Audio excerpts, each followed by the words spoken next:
Mr. Speaker.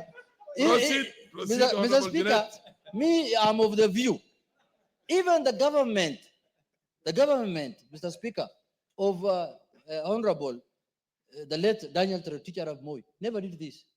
Kibaki never did this. This thing started with the Jubilee Upper. This is of recycling people like the way you recycle Dandora West, Mr. Speaker. Mr. Speaker, this culture must stop. This culture must end. If, you see, these were people who were serving in high offices. The appointing authority has the prerogative to relieve them of their duties. But by the time he's relieving them of their duties, that means there must have been some problem. There must have been either some incompetence somewhere, some malpractice somewhere. There must be something like that. Or change of loyalty. You know, maybe some went to Wamunyoro, who knows? Order, Honorable Junet, sometimes it has very little to do with efficiency and performance. It has maybe broad-based government. No. Okay. Mr. Speaker, it's not. Far from it. Far from it. It is about other issues. So, Mr. Speaker, I want to see in a list of 10 diplomatic appointments here, minimum of 6 or 7 career diplomats. Then we can have top-ups of 3. Who are, if Wamuchomba loses the way she's going to lose in Githunguri next time, then she can be an ambassador somewhere, Mr. Speaker. Because you can see that the line she has taken is direct home. But anyway, Mr. Speaker, in conclusion, I want to say this. Mr. Speaker, that what's out of order, Honorable Wamuchomba? Mr. Speaker, you know, I respect you very much as a speaker, and I expect you to protect me from the bullying of the Honorable. He said in the who is talking about me? There is no election between now and next year. Is he becoming a prophet to prophesy that I'm going to lose in Githunguri? And by the way, who told him that I'm interested anyway? Has he become a prophet? Can he clarify whether he's now becoming a prophet? Honorable Wamuchomba. He's out of order. We are discussing about people who are going to work as diplomats, not Wamuchomba. Wamuchomba is a member of parliament, the iron lady from Githunguri, the woman who walks on Fox without shoes. Order, Honorable Wamuchomba. Order. Mr. Speaker. Honorable Wamuchomba, you can trust the chair will always protect you. Mr. Speaker. But this is order. But the Honorable Junet said, in the event is neither here nor there.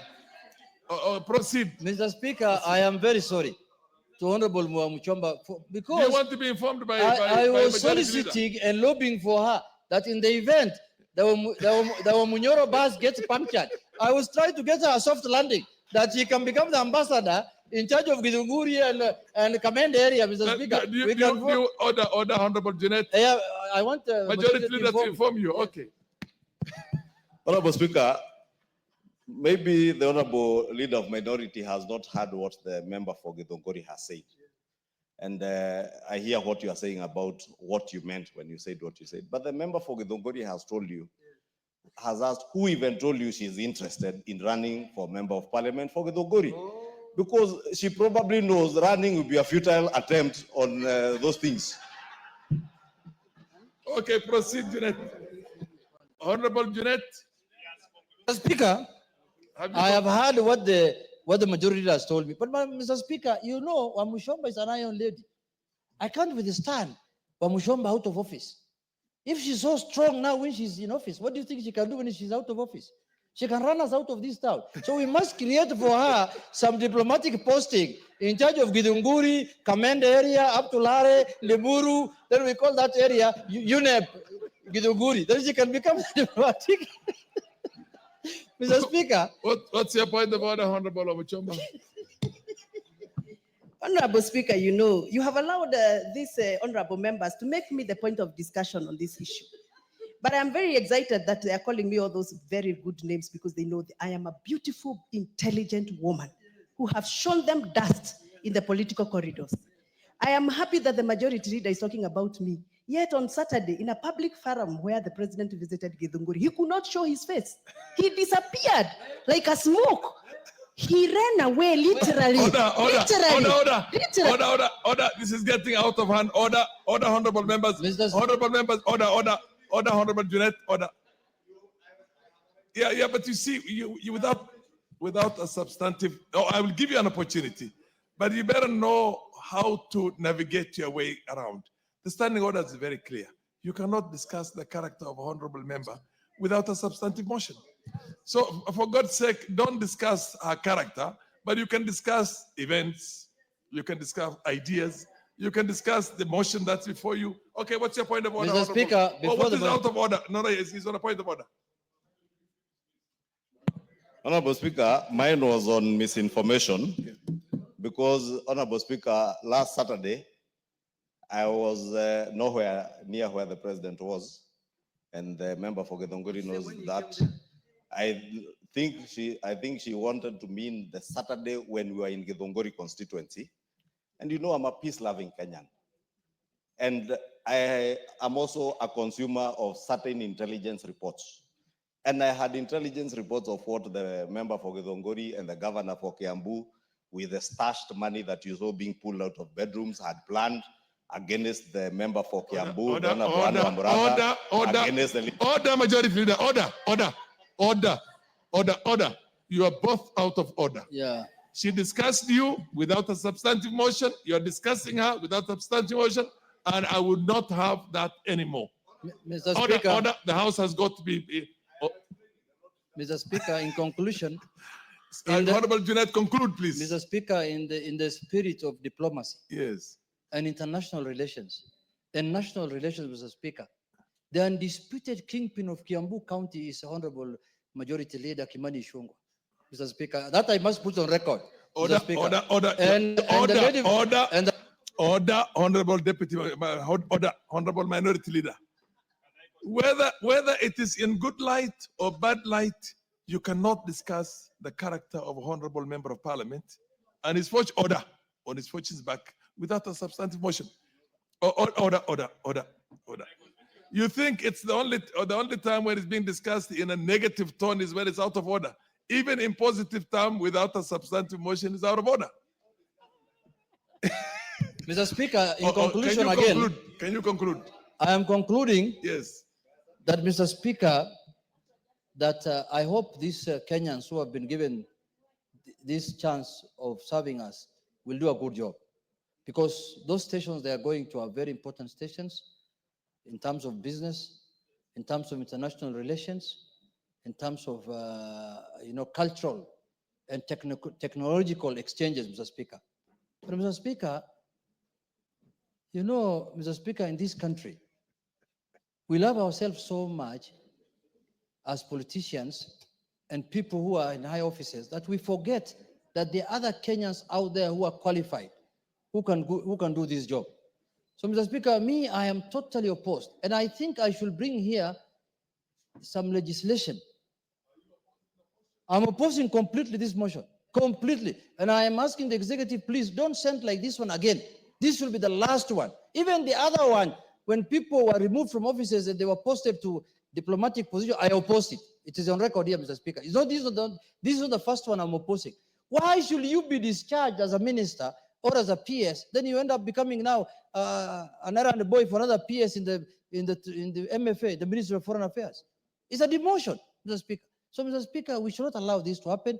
There are other senior positions these Kenyans can serve at the level where they were serving at.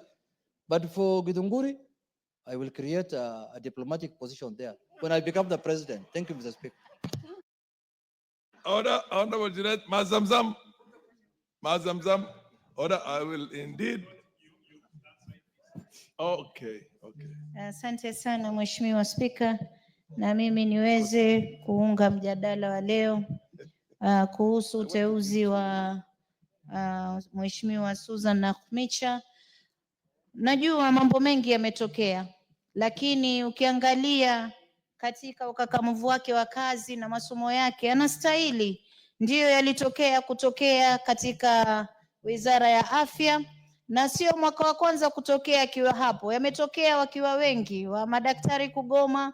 Kwa hiyo ni taifa liangalie tu madaktari, walimu na wengine wanaangaliwa vipi mshahara yao na mambo yao. Lakini Nakhumicha alionyesha, na ni mama, mimi kama mama siwezi kumvuta mama mwenzangu chini kwa sababu najua anaweza, aliweza na anaweza. Hata kama pengine ametoka sehemu kubwa amerudi sehemu ya chini, lakini pia pale anaweza kuserve taifa yake akiwa pale, Mheshimiwa Spika. Kwa hiyo mimi na unga uteuzi wake, na namwombea Mungu aweze kufanya kazi yake akiangalia maslahi ya Wakenya yaweke mbele. Asante sana Mheshimiwa Spika. Ukose. Thank you, Honorable Speaker. Honorable Speaker, I stand to support the nomination for the three ambassadorial positions. The Honorable Peter Tum, Engineer Peter Tum, the Honorable Susan Nakumicha, and the other two who have been nominated to ambassadors.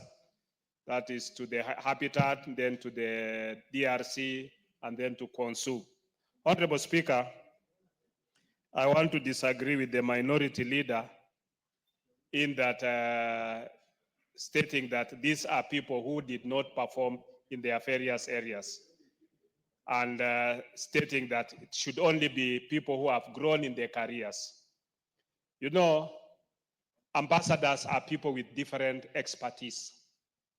They are they're just not only within the diplomatic circles. You have people who are expertise in trade. You have people who are expertise in health. It exposes everybody to an equal opportunity. And I think this is where we come in.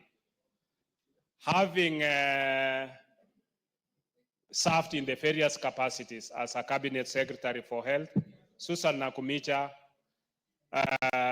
demonstrated that she's capable and she's of wide experience, and she was able to, as a former chair of the health committee, were able to work well, and she had capacity to be able to deliver. And I think going in now as an ambassador to the UN Habitat. Are you on a point of order, Honorable Koyo? Oh, Honorable, would you wish to be informed by the Honorable Koyo? Yes, the Yes, member for proceed, Honorable. Ahero can inform me. Mohoroni, sorry. The Honorable Koyo. Yes. Thank you very much. With due respect, Mr. Honorable Speaker, I want to inform my good friend that Ambassador is backing orders report to permanent secretaries. So Mr. Tum, my friend who was Engineer Tum, who was permanent secretary, now will be reporting to another permanent secretary who is now will be his boss, meaning he has been demoted. Thank you. I think that was not information. Order, honorable members. Honorable members, I think you need to understand a little bit about statecraft. An ambassador is a representative of the president. That's why he's called His Excellency. Yes. Or Her Excellency. And the PS is not His Excellency. Order. The chair is talking and you sit. Freeze. That is why when you are appointed as an ambassador, it's not a demotion. A minister, maybe technically you have a certain thing, but that ambassador represents the head of state. That's why they're called His Excellency or Her Excellency. You cannot address a permanent secretary as His Excellency. So it's not a demotion. Proceed. Thank you. And that's why I was saying his information has not helped my debate because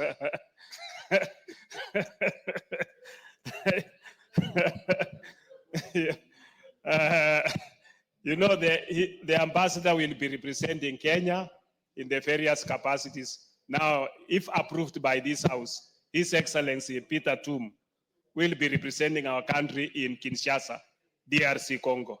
And DRC Congo being a member of the East African region, I think he will be able to hasten DRC's integration into the East African community so that DRC can also be able to enjoy the fruits of being a member of the East Africa. And we hope that with his going there, he will also be able to improve on the peace that is within the DRC so that DRC people can also enjoy the tranquility and peace within the region.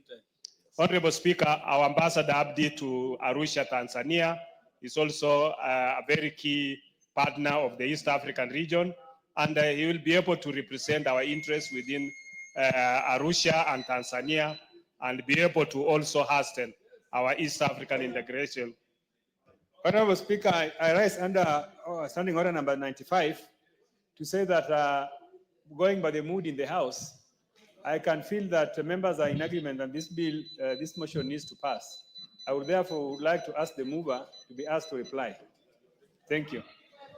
I looked at your faces. Wait. Thank you. Thank you, Honorable Speaker. Order. I've had I've not concluded. Order, Honorable, because there has been a number of. Is it the mood of the House that the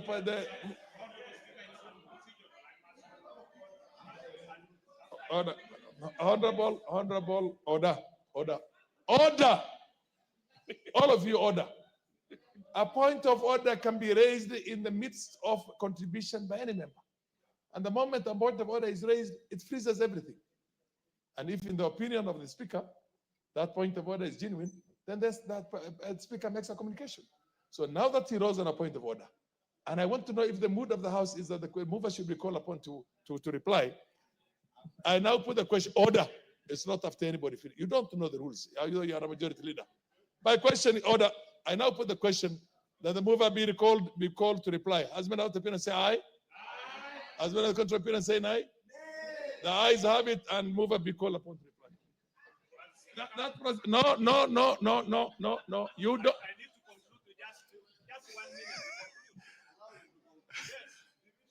Honorable Majority Leader, Bokose, you are my good friend. I have all the respect for you. But you people have turned this House into something else. The order, not after I have already put in a question on whether the mover should be called upon to reply or not. Please respect the rules of the House. I left these rules when they were sacrosanct.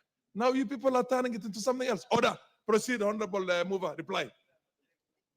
As long as I'm on the chair here, I'll protect the rules of the House and the dignity of the House. Proceed. Thank you, Honorable Speaker, for that guidance. Honorable Speaker, I want to appreciate the members who have made immense contributions to the motion. And I agree that the mood of the House is as you stated. But just for a point of information, Honorable Speaker, in the last session, we actually did not agree or actually did not approve the name of Charles Githinji Kairu, who was a nominee for DRC. So it's not also taken for granted that the committee or this House just passes anybody. So we rejected a nominee on the basis of the fact that he was not fit for that kind of assignment. Honorable Speaker, and I'm sure the minority leader has spoken about the members being demoted, getting some other positions, but you have put it rightly that they are called excellencies. While they're here in the country, they are not called. So it's not a demotion as such, and they represented the president in those capacities. And when they are moved from those positions, it's not because of incompetence, but because of the reassignment to the various positions. So with those few remarks, I beg to reply. Order, honorable members, I now put the question. That taking into consideration the findings of the Departmental Committee on Defense, Intelligence, and Foreign Relations in its report on the approval hearings of 4 nominees for appointment as ambassador, permanent representative, and consul generals laid on the table of the House on Tuesday, the 15th April, 2025, and pursuant to the provisions of Article 132(2)(e) of the Constitution and Section 22 of the Foreign Service Act, Cap 185(e), and Sections 3 and 8 of the Public Appointments Parliamentary Approval Act, Cap 7F. This House approves the appointment of the following persons as permanent representative, ambassador, and consul generals. 1, Roman 1, Ambassador Engineer Peter Kiplanga-Tum, CBS, as ambassador for Democratic Republic of Congo, Kinshasa. 2, Roman 2, permanent representative, Miss Susan Nakumicha Wafula, EGH, Permanent Mission of Kenya to the United Nations Habitat, Nairobi. 3, Roman 3, Consuls Generals. A, Mr. James Buyekane Muhati, CBS, as Consul General for Guangzhou, People's Republic of China.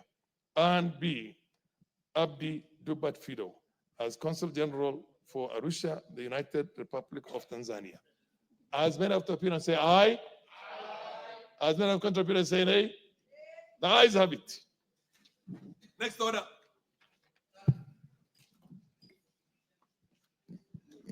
Order number 9. the County Government's Additional Allocations Bill, Senate Bill number 1 of 2025. Second reading.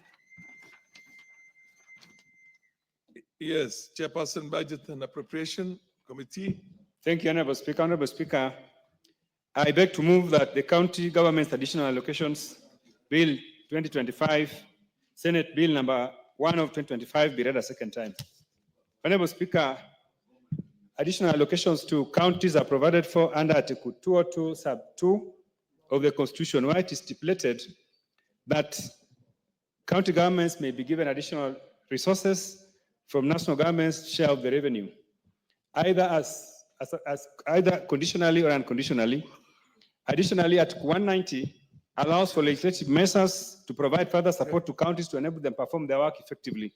Honorable Speaker, County Government's Allocations Bill is coming to this House in concurrence with the Senate, pursuant to Article 110, Sub 4 of the Constitution. Honorable Speaker, this bill, Honorable Speaker, I want to say that we passed another similar bill in this House on 14th March 2025. And this bill was forwarded to the Senate, and the Senate has not yet progressed with the same bill.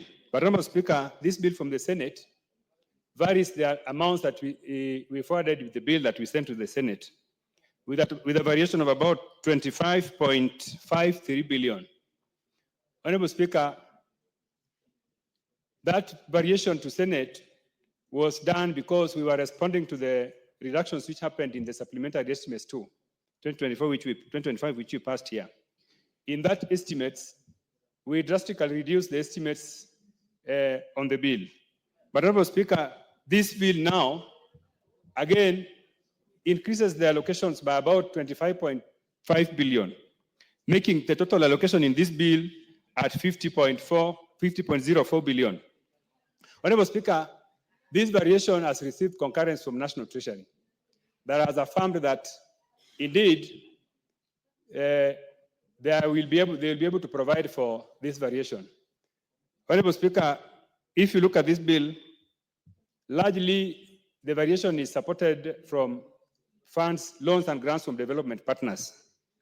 Honorable Speaker, the development partners have also confirmed that the funds that we are providing for here is ready, and once this bill is passed, the funds will be available for counties to perform their functions. Honorable Speaker, in this bill, 8.4 billion from national government share of revenue will be provided by National Treasury, while 42 billion is from development partners in the form of loans and grants. Honorable Speaker, I need to highlight that out of the 8.4 billion which will come from national share of revenue, 1.75 billion is money which is earmarked to country governments to sort out the outstanding salary arrears for health workers. Honorable Speaker, when health workers were on strike, there was a return to work formula which was signed.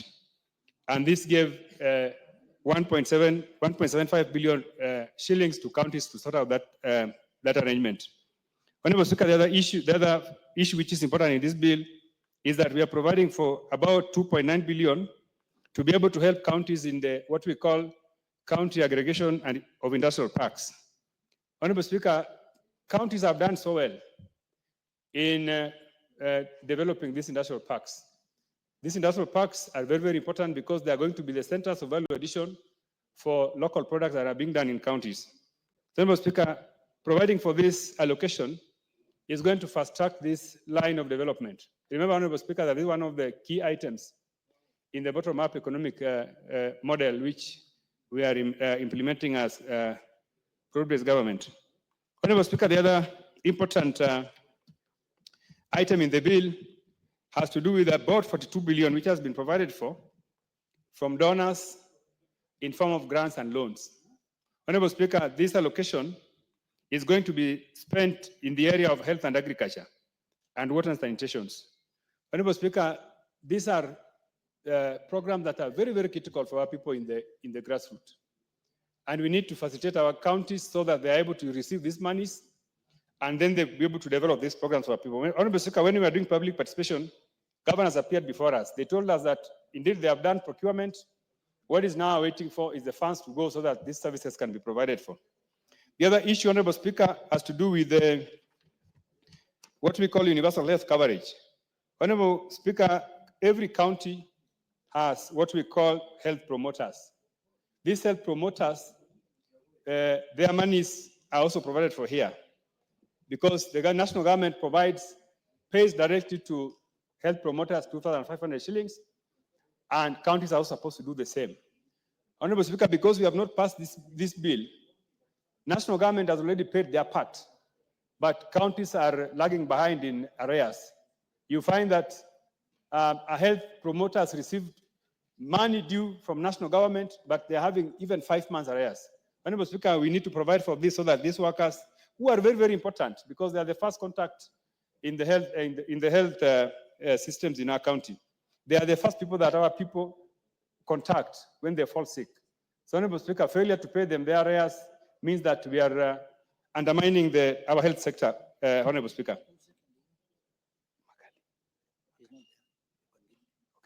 Yes, Honorable Speaker. So I wanted to add, Honorable Speaker, that in this bill, we have removed the allocations under R Road Maintenance Fund. This is something which we have removed here, Honorable Speaker, and I want to tell members that it's not here, and that what is now holding us is a case in court, which we have agreed with Council of Governors that we are going to initiate conversations towards ensuring that this case is removed from court and that these funds revert back to KERA.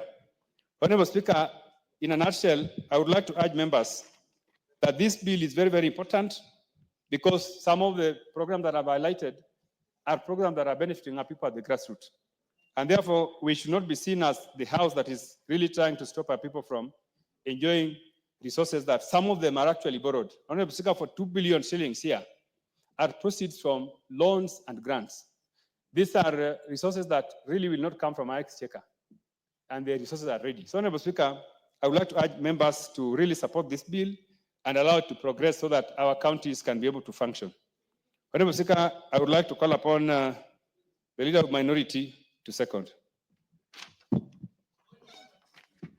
Honorable Speaker, Can't raise on a point of order before a motion is seconded. Proceed second. Honorable Speaker, I stand to second Yes. the motion. Mr. Speaker, I would like to say that this additional revenue allocation bill is a very, very important bill, Mr. Speaker.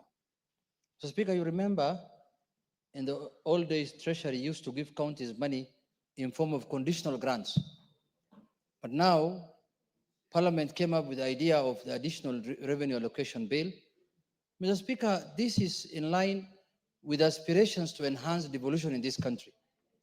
There's a misconception that is going on in this country that National Assembly is anti-devolution.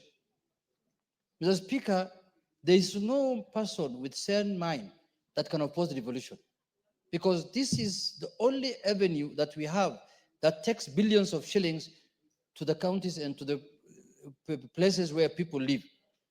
Mr. Speaker, there are counties in this country today, out of the 47 counties, that will not have seen any money from national government in form of a billion if it was not for devolution. They never saw any money. They used to be in the budgeting system of the centralized system of governance, Mr. Speaker, and you're old enough, you know that. They used to be told your money has been put in security to defend you people from enemies and other things, and they will never see any development money in their lives. Counties have revamped our livelihood, Mr. Speaker. I know there are a lot of shortcomings. People believe that there's a big problem in counties. There's corruption, there's malpractices. All that can be addressed separately without killing the idea of devolution, without killing the vision that the people, the framers of this constitution had in terms of making the livelihood of Kenyans better, Mr. Speaker. Many developed countries in the world, Mr. Speaker, Germany and all other countries that have developed because they implemented devolution. They devolved money from the center to where people live and where people, farm and where people stay, where people get healthcare, Mr. Speaker. There is no way, Mr. Speaker, a country will achieve meaningful development or change the livelihood of their people without implementing devolution. Here, up here, when devolution came, devolution was supposed to disperse both power and resources to the ground, Mr. Speaker. There's a debate now ongoing in the country whether enough resources have been devolved to the country, to the counties. There is debate now going on in the country whether enough functions have been devolved, Mr. Speaker, whether some functions are still held at the national level. So we need to have a national discourse to agree as a country whether we have devolved enough functions and enough resources to the counties, Mr. Speaker. Mr. Speaker, there are many things that can be done at the county level. There are many things that can be done at the county level because, Mr. Speaker, that is where the rubber meets the road. That is where, if devolution can be implemented properly, in comparison to what's happening now, Mr. Speaker, I can assure you this country will not be the same. Mr. Speaker, there is a big debate going on in the country whether the last 10 years or the last 12 years, devolution has achieved what was intended to achieve. There is a big debate, and that is acceptable because people, even national government, there's a debate whether they're doing things the right thing, whether they're doing the wrong thing. Every day, people accuse them of this, SHA is not working, this is not working, and they continue improving. They continue doing their work. They continue saying that we are going to change this. That's also what devolution is supposed to do. Things that are not working, they should be able to work. We have not created devolution to enrich certain people or to make certain people billionaires. We have created devolution, we have brought devolution to our constitution so that Kenyans can feel power and resources resides with them in their villages. That you don't need to come to Nairobi to do anything. You must be able to do everything you intend to do, whether it is healthcare, whether it's education, whether it is energy, whether it is roads, whether any kind of development, you must be able to get it at the devolved unit where you stay. Mr. Speaker, this tag that's being peddled around that National Assembly is anti-devolution cannot stand the test of time. We must stand with devolution because our own people, our constituents are part of counties. They don't live in, there is no place, there is no constituency that's not part of a county. Every constituency is a part of a county. So the people who live there, the people the governor is leading are the same people who voted for us also. So there is no way we can fight devolution. It can't be right if we are branded that we are anti-devolution. But we must also be able to oversight. If the county government is not doing their work, it's our responsibility to point it out and say that this has failed and that has failed. But I think Kenyans must now go back to the drawing board and ask themselves, how do we improve and make devolution better for the good of all of us now? How do we devolve more functions? How do we devolve more resources? And put accountability measures in place. If any county government misuses funds or misapplies funds contrary to the law, then serious action needs to be taken in accordance with the law, Mr. Speaker. That is when we are going to become a better society. And that's when we are going to benefit from the fruits of devolution, Mr. Speaker. With those few remarks, I urge my colleagues, let us support this bill. Let us support this motion. Let us pass this additional revenue allocation bill. So majority, a lot of the monies contained in this bill, Mr. Speaker, are not from the exchequer. A lot of the monies contained in this bill, Mr. Speaker, are from donor funds. It's donor funds from the World Bank who want to improve our slums in our counties, who want to do roads for us in the small, roads there that are the counties. Majorly, it's a donor-funded programs which contain in this bill, Mr. Speaker. So if we oppose it, we'll be literally refusing counties to access donor funding, and which is not good for us. Why should we refuse if a donor fund wants to improve our healthcare in Migori or in Homa Bay? Why should we refuse if a donor fund wants to improve our roads?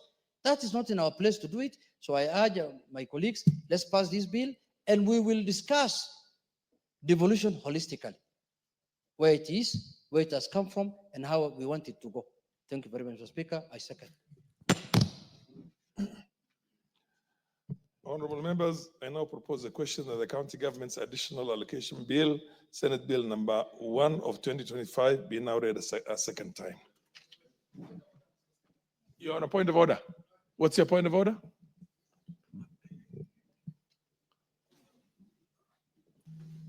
Mr. Speaker, you know we are a house of rules. And Mr. Speaker, the matter at hand now is a very weighty matter.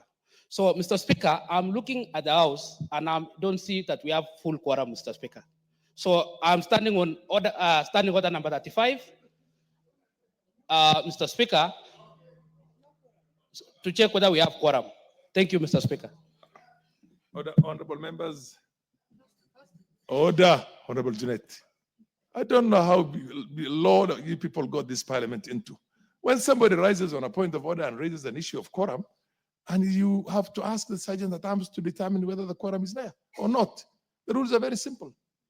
Please, let's follow the rules. Sergeant at arms, do we have quorum or don't we?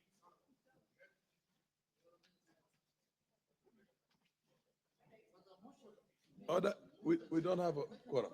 Okay, ring the quorum bell. Quorum bell. Ring the quorum bell. Well, you propose, and after proposing, you open to debate.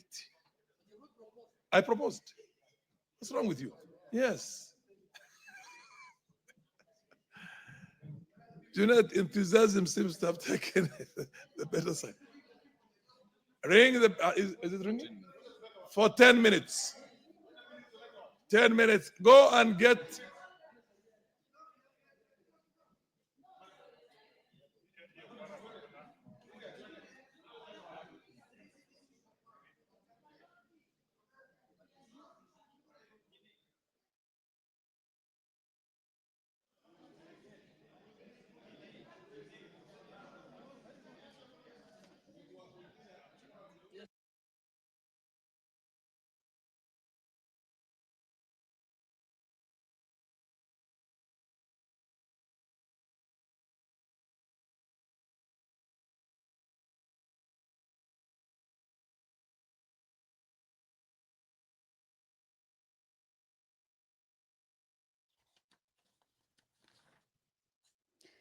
Well, as you can see, the House does not have a substantive number of members present.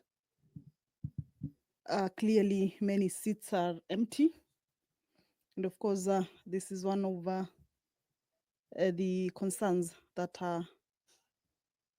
has been raised by one of the members, indicating that a quorum during the proceedings of the House is not present, and that the business that is being discussed, or the business that is on the floor of the House, requires enough number of members to be present, at least to be able to legislate on the matters that are on the floor. What was on the floor before that point of order regarding the lack of quorum during the proceeding of the House? Members were considering the county government's additional allocations bill. This is a bill that is originating from the Senate, Bill number 1 of 2025, a bill that is co-sponsored by the Chairperson Budget and Appropriations Committee, Honorable Sam Matandi. And actually this afternoon, he moved this particular bill and was seconded by the leader of the minority party, Honorable Junet Mohamed. And the speaker was about to give way for debate for members to be able to weigh in on this particular bill. However, the lack of quorum has interrupted the proceedings of the House now, and a quorum bell of 10 minutes is currently underway. We have seen the minority leaders of both sides making their way out of the chambers, of course, to go and whip members. At this point, We believe that the members are somewhere within the precincts of parliament, under the leadership, especially the minority leaders of both sides, that is the minority and the majority, have worked out to whip the members to make their way back into the chambers. We should be expecting to see members make their way back to the chamber. Remember, if that is not achieved, if that quorum is not raised, then the business that was on the floor of the House at the time when that hitch was